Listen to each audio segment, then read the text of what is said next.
يا سلام الله سلامي على بنت الرجال أم خالد وهد الشعر لعيونها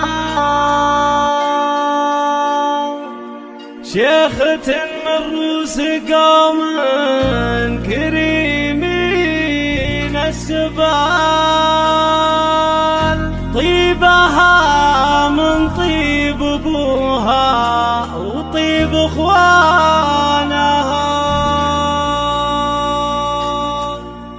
يا سلام الله سلامي على بنت الرجال ام خالد وهد الشعر لعيونها شيخة من روس قوم كريمين السبال طيبها من طيب ابوها وطيب اخوانها. ام خالد ربة الجود وجزال الخصال والطناخة والكرم والوفاء عنوانها شيخة عن 1000 رجال بقوال وفعال الزيون افعالها والفخر مكنونها.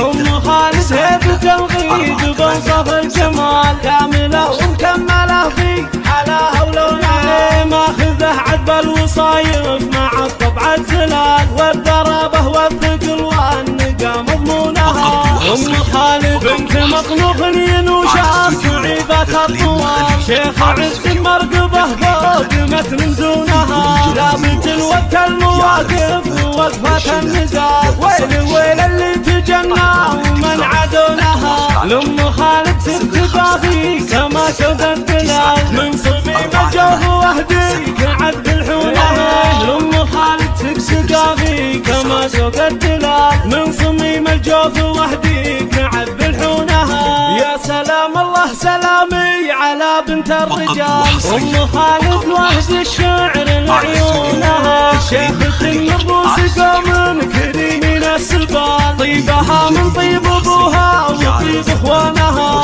ام خالد ربة الجود وجزال الخصال والطناخة والكرم والوفاء عنوانها شيخة عن 1000 رجال بقوال وفعال الزيون افعالها والفخر مكنونها. ام خالد هيبة الغيد بوصف الجمال كاملة ومكملة في حلاها ولونها ماخذه عذب الوصايف مع الطبع الزلال والضربة والثقل والنقا مضمونها. ام خالد بنت مقنوخ ينوشها صعيبة الطوال شيخ عز مرقبه فوق متن زونها لابد الوقت المواقف ووقفة النزال ويل ويل اللي تجنى ومن عدونها.